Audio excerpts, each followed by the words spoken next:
Hello అండి. అందరికీ నమస్తే. Welcome back to our channel. పట్నంలో సిరి ముచ్చట్లు.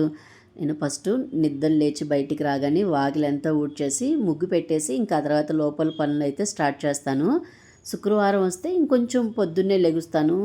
బయట గుమ్మంకి పసుపు పూసి బొట్లు పెట్టాలకే లేట్ అవుతది. అందుకని చెప్పి కొంచెం పొద్దున్నే లెగుస్తా. అలాంటిది ఇవాళ శుక్రవారము నేను లేచేసరికి 6:30 అయిపోయింది. డోర్ ఇలా ఓపెన్ చేయగానే తెల్లగా తెల్లారిపోయిందండి. నేను మళ్ళీ 8:30 కల్లా పిల్లల్ని స్కూలుకి పంపించేసేయాలి. ఇవన్నీ రెడీ చేసుకొని మళ్ళీ పిల్లలకి బాక్స్ పెట్టేలకే లేట్ అయిపోద్ది. ఇంకా ఫాస్ట్‌గా పనైతే స్టార్ట్ చేశాను. ఫస్ట్ బయటికి రాగానే చెప్పులు అవన్నీ స్టాండ్‌లో అయితే పెట్టేశాను. ఇంకా ఆ తర్వాత బయటంతా చిమ్మేసి తర్వాత తడిబట్ట అయితే పెట్టాను. నేను పిల్లలకి చాలా సార్లు చెప్తాను, చెప్పులు స్టాండ్‌లో విప్పండి, బయట పెట్టొద్దు అంటే ఇంక వాళ్ళు నా మాట అయితే వినరు. ఎప్పుడు చెప్పులు స్టాండ్ పక్కకు పెడుతుంటారు. ఇవన్నీ సర్దుకునేలకి కొంచెం టైం పట్టిద్ది. గుమ్మం ఏంటంటే నేను గురువారం రోజే మొత్తం క్లీన్‌గా కడిగేసుకుంటాను. ఎందుకంటే మా అపార్ట్మెంట్‌లో గురువారం రోజు కడుగుతారు మొత్తము. వాళ్ళు కడిగేటప్పుడు నేను గూడా గుమ్మం మొత్తం కడిగేసుకుంటాను. శుక్రవారం రోజు కొంచెం పని తక్కువగా ఉంటది అని చెప్పి, ఇంకా నేను శుక్రవారం రోజు ఏంటంటే పసుపు పూసి బొట్టయితే పెడతాను. పసుపు ఏంటంటే కొంచెం పల్చగా చేసి గుమ్మం మొత్తం రాసాను. తొందరగా ఆరిపోతది అని చెప్పి. ఇంకా కుంకుమ బొట్లు కూడా ఏంటంటే కుంకుమలో కొంచెం వాటర్ కలిపేసి బొట్లు పెడతా. మళ్ళీ నాకు గురువారం దాకా ఆ బొట్లయితే పక్కకు కూడా పోవు. పిల్లలు తొక్కినా కూడా ఏం కాదు. హ్మ్. ఈ చాక్ పీస్ పెట్టి గీస్తున్నానండి. మామూలుగా పిండి ఉంటే పిండి వేసుకుంటే మంచిది. నా దగ్గర పిండి అయితే ఏం లేదు. అందుకని చెప్పి నేను చాక్ పీస్ పెట్టే గీస్తున్నాను. ఇంక బయట ముగ్గయితే వేసేసాను. నాకు ఆ ముగ్గు కరెక్ట్‌గా హాఫ్ అన్ అవర్ అయితే పట్టిద్ది. నేను వేసేది చిన్న ముగ్గే, కానీ నాకు ఆ బండల మీద గీత గీస్తే కనపడదస్సల. ఇంకా గీత గీసాక అది మళ్ళీ కనపడేదాకా నేను అక్కడే కూర్చుంటాను. ఇంక అదంతా ముగ్గంతా వేసి నేను బయట లోపలికొచ్చేలకి హాఫ్ అన్ అవర్ ఈజీగా పట్టిద్ది. రోజు మా వారు తిడుతూనే ఉంటారు, "నువ్వు ముగ్గు దగ్గరే టైం అంతా వేస్ట్ చేస్తున్నావు" అని. కానీ నేను ముగ్గు సగంలో వదిలేసి లోపలికి రాలేను. అందుకని చెప్పి ముగ్గు పూర్తిగా వేశాక నేను లోపలికొస్తాను. ఇంకా నేను పిల్లలకి బాక్స్‌కి అన్నము, కర్రీ అయితే రెడీ చేశాను. ఈలోగా మా పెద్దదేంటంటే బీట్రూట్ కట్ చేసుకుంది జ్యూస్‌కి. మా పెద్దది రోజు డైలీ జ్యూస్ తాగిద్ది. డాక్టర్లు ఏం చెప్పారంటే తనకి కొంచెం హార్మోన్స్ కరెక్ట్‌గా లేవు. బ్లడ్ బాగా తక్కువగా ఉంది. 6% ఉంది. ఇంక తన కోసం అని చెప్పి నేను డైలీ ఇలా జ్యూస్ అయితే ఇస్తాను. మామూలుగా క్యారెట్టు, బీట్రూటు ఏమైనా ఫ్రూట్స్ ఉంటే అవి డ్రై ఫ్రూట్స్ వేసి జ్యూస్ చేస్తాను. ఇంకా ఇవేం లేవు, అయిపోయినియి. ఓన్లీ బీట్రూట్ ఒక్కటే ఉంది. మా పెద్దదేంటంటే నేను బీట్రూట్ జ్యూస్ అయినా తాగుతాను అంది. ఇంక సరే అని చెప్పి దానిలో కొంచెం పాలు పోసి డ్రై ఫ్రూట్స్ ఉంటే అవైతే వేసేసి కొద్దిగా బెల్లపు పొడి కూడా వేశాను. కొంచెం స్వీట్‌గా ఉంటది. ఓన్లీ బీట్రూట్ ఒకటే కదా, మళ్ళీ తాగలేదేమో అని చెప్పి కొంచెం బెల్లపు పొడి కూడా వేసి జ్యూస్ అయితే చేశాను. మా చిన్నదేంటంటే జ్యూస్ ఏం తాగదు. అది డైలీ టిఫిన్ తినేసి స్కూల్‌కెళ్ళిపోద్ది. వాళ్ళ అక్క డైలీ జ్యూస్ తాగుతుంది అని చెప్పి అది కూడా నేను కూడా తాగుతానని చెప్పి ఒక 10 డేస్ నుంచో ఏమో కొంచెం తాగిద్ది జ్యూసు.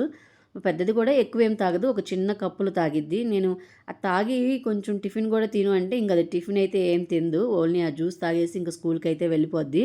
ఇప్పుడు 10థ్ కదా, హాలిడేస్ అసలు లేవు. ఎప్పుడన్నా ఇంట్లో ఉంటే కొంచెం టిఫిన్ తింటది మార్నింగ్ టైంలో. లేదు అంటే ఇలా జ్యూస్ తాగేసి స్కూల్‌కైతే వెళ్ళిపోద్ది. ఇవాళ బీట్రూట్ జ్యూస్ కదా, మరి దానికి నచ్చిందో లేదో తెలీదు. ఇంకా అదైతే తాగేసింది. గీతికాకి జ్యూస్ ఇచ్చాక ఇంకా చిన్నదానికి గూడా జ్యూస్ చేశాను. ఇద్దరికి ఒకేసారి వేయొచ్చు, కానీ మిక్సీ తిరగదు. అందుకని చెప్పి ఒకరికి వేశాక మళ్ళీ ఇంకొకరికైతే జ్యూస్ వేస్తాను. ఇంక వాళ్ళిద్దరికీ జ్యూస్ ఇచ్చేసి, వాళ్ళ షూ ఉంటే షూ గూడా క్లీన్ చేసేసి, ఇంకా బాల్కనీలో మొక్కలకి నీళ్ళు పోద్దామని చెప్పి బాల్కనీలోకైతే వచ్చాను. రాగానే ఇంక 2 చిట్టి గులాబీలైతే పూసాయండి. కలర్ నాకు చాలా నచ్చింది. ఈ వైట్ గులాబీ అలాగే ఈ గులాబీలు 2 కలర్ నచ్చాయి. ఇంకా మా గీతిక జడ వేయించుకోవడానికి బాల్కనీలోకొచ్చి గులాబీ పూలు వైట్‌యి పెద్దగా ఉన్నాయి, పింక్‌యి కొంచెం చిన్నగా ఉన్నాయి. ఇంకొంచెం పెద్దదైతే బావుండేదమ్మా, నువ్వు కొంచెం పెద్ద గులాబీ తీసుకొస్తే బావుండేది అంది. నాకేంటంటే ఆ రోజు నర్సరీలో ఈ పువ్వులు కొంచెం ఎక్కువ పూస్తాయి అని ఆయన చెప్పగానే, కొంచెం దేవుడికి పెట్టుకోవడానికి కూడా బావుంటాయి గదా అని చెప్పి ఆతృతగా నేను చిట్టి గులాబీ అయితే తీసుకొచ్చాను. కానీ వీళ్ళు చెప్పాక అనిపించింది ఇంకొంచెం పెద్దదైతే బావుండేదేమో అని. ఇంక కుండీలో వేశాక ఏం చేయలేం కదా, పువ్వులు ఎక్కువ పూస్తే చెట్టు కూడా బావుంటదిలే అని చెప్పి ఇంక నేను వదిలేసాను. ఇంక ఈలోగా మా గీతిక వచ్చింది. గీతికకైతే జడ వేసేసి ఇంకా తర్వాత వైషుకైతే జడ వేశాను. మా గీతిక ఏంటంటే జడ వేయించుకునేటప్పుడు పేచి అసలు పెట్టదండి. వైషు అయితే జడ కొద్దిగా పక్కకు పోయినా, రిబ్బన్ సరిగా వేయపోయినా గోల గోల చేస్తది ఇంక ఆ రోజంతా. ఇంక వాళ్ళిద్దరికి జడ అయితే వేసేసి ఇంకా అన్నం అయితే చల్లార్చాను ప్లేట్లు బాక్స్లో పెట్టడానికి. పులుసు చేసినప్పుడు ఏంటంటే నేను కలిపి పెట్టేస్తాను, కొంచెం ఫ్రై అయితే ఏంటంటే బాక్స్లో పెట్టేస్తాను. అంటే పులుసు కారిపోతుంది, మళ్ళీ బ్యాగ్ అంతా అంటుకుంటుంది అని చెప్పి ఇంక నేను ఫస్ట్ అన్నం అయితే పూర్తిగా చల్లారి పెట్టేసి తర్వాత పులుసు పోసి బాగా కలిపెట్టి బాక్స్లో అయితే పెట్టేశాను. లంచ్ బాక్స్ అయితే ఇంక రెడీ చేసేసాను. ఇంక పిల్లలు ఏంటంటే స్కూల్కి అయితే బయలుదేరారు.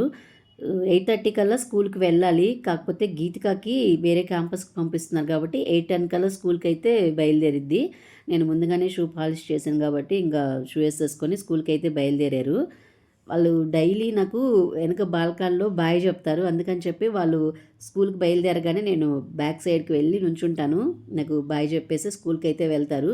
మాకు స్కూలు కొంచెం ఇంటి దగ్గరేనండి, నడిచి వెళ్ళిపోవచ్చు. డైలీ వాళ్ళు ఇలా బాల్కనీలో బాయ్ చెప్పిందాక అక్కడే నుంచుంటాను. నాకు ఇక్కడి నుంచి వీడియో తీస్తుంటే సరిగ్గా కనపడట్లేదు.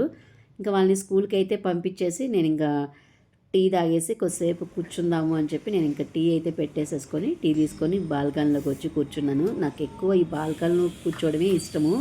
మా వారు ఉంటే పొద్దున్నే మేమిద్దరము టీ తాగుతూ కూర్చుంటాము. ఇంక మా వారు బయటకు అయితే వెళ్ళారు. నేను ఒక్కదాన్ని టీ పెట్టేసుకొని టీ తాగేసి ఇంకా పనులు అయితే స్టార్ట్ చేశాను. పొద్దున్నే నిద్రలేవగానే ఇంకా దుప్పట్లు అవన్నీ ఏం మడత పెట్టలేదు. ఇంకా వాళ్ళు స్కూల్కి వెళ్ళిపోయాక ఈ దుప్పట్లన్నీ నీట్గా ముందు మడత పెట్టేసి ఇంకా తర్వాత బెడ్షీట్ అయితే సర్దేసి ఎక్కడన్నా డస్ట్ అవన్నీ ఉంటే ముందు దులిపేసాను మొత్తము. ఇంకా తర్వాత ముందు రోజు బట్టలన్నీ ఉతుకుంటాయి కదా, ఇంకా రోజు నేను మడత పెట్టలేదు. ఇంక ఇవన్నీ అయితే ముందు ఫస్ట్ బట్టలన్నీ మడత పెట్టేశాను. ఎవరి డ్రెస్సులు వాళ్ళకి మడత పెట్టి పక్కకు పెట్టేస్తాను. స్కూల్ నుంచి వాళ్ళు వచ్చాక ఇంకా బట్టలు వాళ్ళ సెల్ఫ్లో వాళ్ళే సర్దేసుకుంటారు. వాళ్ళకి హాలిడే వస్తే వాళ్ళు బట్టలు వాళ్ళే మడత పెట్టేసుకుంటారు. సెల్ఫ్లు కూడా నీట్గా పెట్టుకుంటారు. ఎప్పుడన్నా పక్కకి పోయినా కూడా ఇంకా సెలవు వచ్చిన రోజు మట్టుకు మళ్ళీ నీట్గా అన్నీ తీసి పెట్టేసుకొని సర్దేసుకుంటుంటారు. నేనేంటంటే కన్ఫ్యూజ్ అవుతాను, ఒకరు పెడతాను బట్టలు. అందుకని చెప్పి వాళ్ళు నన్ను సెల్ఫ్లో పెట్టనివ్వరు. నువ్వు మడత పెట్టి పక్కకు పెట్టు, నేను వచ్చాక పెట్టుకుంటాము అంటారు. అందుకని చెప్పి నేను ఎప్పుడు బట్టలు మడత పెట్టేసి ఆ మంచం మీద పెట్టేస్తే వాళ్ళు వచ్చి సర్దేసుకుంటారు. ఇంకా వాషింగ్ మిషన్ వేసే బట్టలు కొన్ని అయితే ఉన్నాయి. ఇంకా అవన్నీ అయితే మిషన్కి వేసేసి కొంచెం లిక్విడ్ అయితే వేసేసాను. నాకు మిషన్ అయ్యేలకి 40 మినిట్స్ పడుతుంది. ఈలోగా నేను వేరే పని చేసుకోవచ్చులే అని చెప్పి నేను ఇంకా మిషన్ ఆన్ చేసేసి కొన్ని గిన్నెలు ఉంటే అవన్నీ వాష్ చేసుకున్నాను. ఆ తర్వాత ఇల్లు చిమ్మేసి తడిబట్టి అయితే పెట్టేశాను. ఈలోగా మిషన్ అయితే అయిపోయింది. ఇంకా బట్టలు తీసుకొని పైకి అయితే వచ్చాను.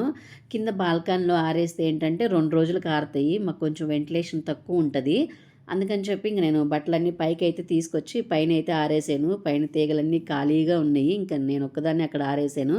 పైన ఆరేస్తే ఏంటంటే ఒక 2 అవర్స్లో కల్లా బట్టలన్నీ ఆరిపోతాయి. ఇంకా నేను మళ్ళీ ఆరిపోయాక బట్టలన్నీ తీసుకొచ్చి కింద పెట్టేసి ఇంకా సంతకి వెళ్దాము అని చెప్పి బయలుదేరాము. నేను మా చిన్నది 5 కల్లా స్కూల్ నుంచి వచ్చేస్తుంది. పెద్దది ఏంటంటే 6-6:30 కల్లా వస్తుందండి. మా ఇంటి పక్కనే ఈ సంత పెడతారు, కూరగాయల సంత. ప్రతిసారి అక్క వాళ్ళిద్దరూ, విజయ్, నేను అందరం కలిసి వచ్చేవాళ్ళము. నేను 2 వారాల నుంచి కూరగాయలకైతే రావట్లేదు, మా వారే తీసుకొస్తున్నారు. ఇంక ఈరోజు కూరగాయలు కూడా ఏం లేవు. అందులో మా చిన్నది ఏంటంటే కొంచెం చిన్న కమ్మలు తీసుకుందాము అని చెప్తే సరే మార్కెట్లో ఉంటాయి కదా అని ఇంకా నేను చిన్నదైతే ఇద్దరం వచ్చాము. కానీ అక్క వాళ్ళు ఎవరు రాలేదు. మా అక్కకి కూరగాయలు ఉన్నాయంట. ఇంకా విజయ్ ఏంటంటే బయటికి వెళ్ళిపోయాడు. ఇంకా మా పెద్దక్క ఏంటంటే కూరగాయలు లేవు కానీ రావాలి అంటే లిఫ్ట్ సరిగా పని చేయట్లేదు, మళ్ళీ నేను వస్తే కింద నుంచి మళ్ళీ పైకి ఎక్కలేనులే, ఇంక నేను రాలేను అంది. నేను కూడా ఇంకా ఆగిపోదాము అనుకున్నాను. ఇంక మా చిన్నది ఏంటంటే నాకు కమ్మలు కావాలి అని అడిగితే సరేలే ఇంకా కూరగాయలు తీసుకొద్దాము అని చెప్పి ఇంకా ఇద్దరం అయితే వెళ్ళాము. నాకు మార్కెట్లోకి వెళ్ళగానే మా అపార్ట్మెంట్ ఫ్రెండ్స్ అయితే కనిపించారు. ఇంకొద్దిసేపు వాళ్ళతో మాట్లాడేసి ఇంకా కూరగాయలు అలాగే మా చిన్నదానికి కమ్మ అయితే తీసుకున్నాము.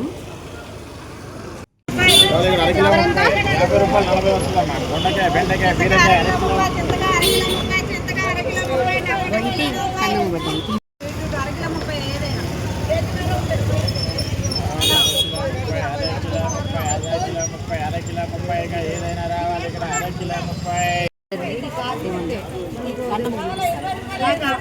30 వీలే లేదు మేడం. డ్రైవింగ్ 250, 30, 40 ముందు 20 రూపాయలు నిన్న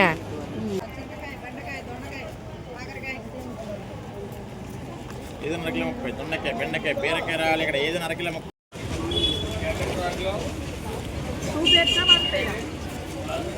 రెండండి.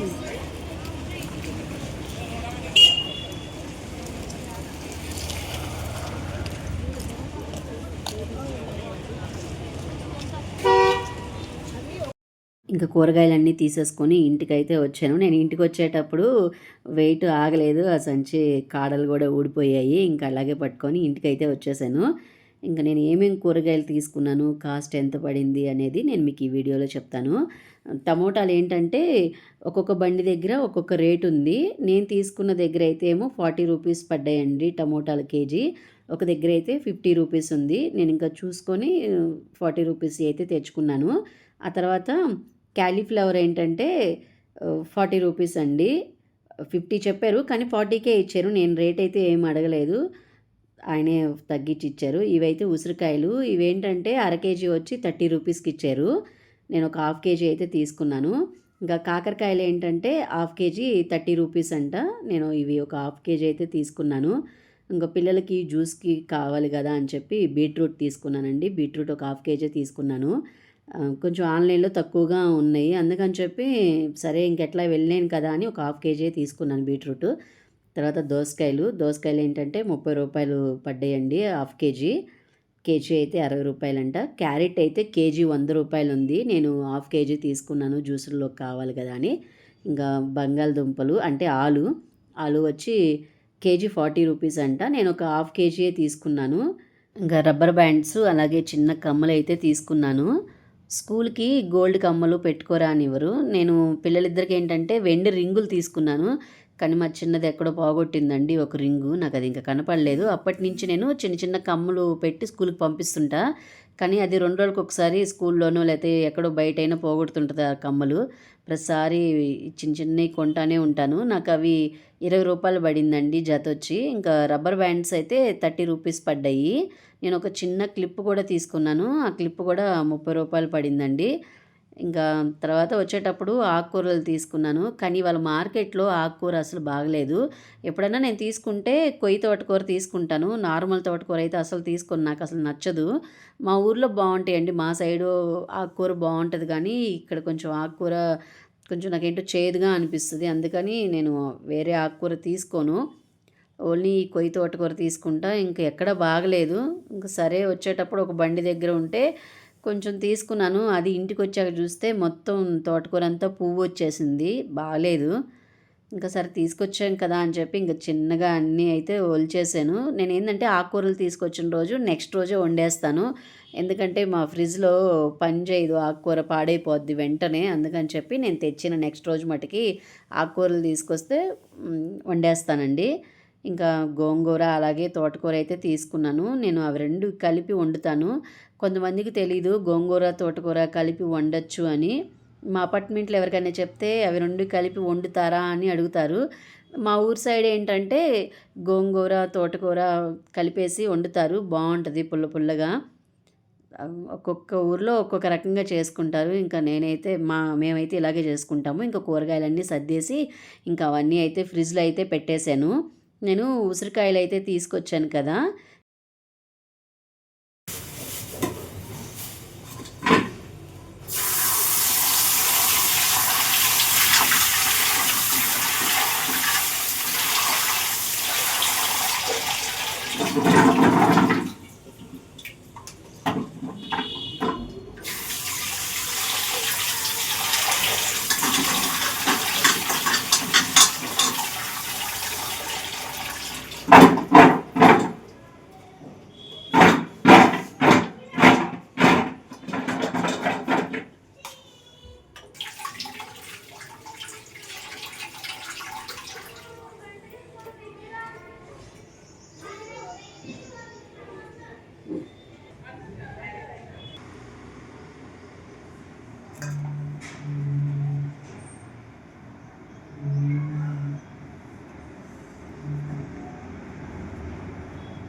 ఉసిరికాయలు పచ్చడి కోసం కాదు, పౌడర్ చేసి పిల్లలకి ఇద్దాము అని చెప్పి నేనైతే ఒక హాఫ్ కేజీ అయితే తీసుకున్నాను. ఫస్ట్ ఈ ఉసిరికాయలన్నీ శుభ్రంగా కడిగేసేసుకొని ఆ తర్వాత ఒక క్లాత్ తీసుకొని నీట్గా తుడిచేసుకొని ఒక గంట సేపు అయితే ఆరబెట్టుకున్నాను. తడి ఎక్కడ లేకుండా ఉండాలి అని. తడి ఉంటే బూజు వచ్చిద్ది, అందుకని చెప్పి తడి లేకుండా ఒక గంట సేపు ఆరబెట్టుకున్నా. తర్వాత మొత్తం ఇలా తురిమేసుకున్నాను. మనకి కావాలనుకుంటే చిన్న ముక్కలుగా కూడా కట్ చేసుకోవచ్చు. ఎండిపోయాక ముక్కలు రోజు 2 పలుకులు అలా నోట్లో పెట్టేసుకొని తింటే చాలా మంచిది. కాకపోతే అలా పిల్లలు తినట్లేదు అని చెప్పి నేను ఇలా తురిమేసేసి ఎండబెట్టేసి ఎండిపోయాక పౌడర్ చేసి ఒక డబ్బాలో పెడదాము. డైలీ వాళ్ళకి ఇలాగ జ్యూస్ ఇస్తున్నాను. ఆ జ్యూస్లో అయినా వేసి ఇవ్వచ్చు, లేదంటే హాట్ వాటర్లో ఒక స్పూను అయినా వేసి ఇచ్చేయచ్చు, లేదంటే డైరెక్ట్గా ఒక స్పూన్ పౌడర్ వేసేసుకొని వాటర్ తాగినా కూడా మంచిది. ఏదో ఒక రూపంలో ఉసిరి పౌడరు తీసుకుంటే చాలా మంచిదండి. పిల్లలకే కాదు పెద్దవాళ్ళకి కూడా, అలాగే షుగర్ పేషెంట్లకు కూడా చాలా మంచిది ఈ ఉసిరికాయ.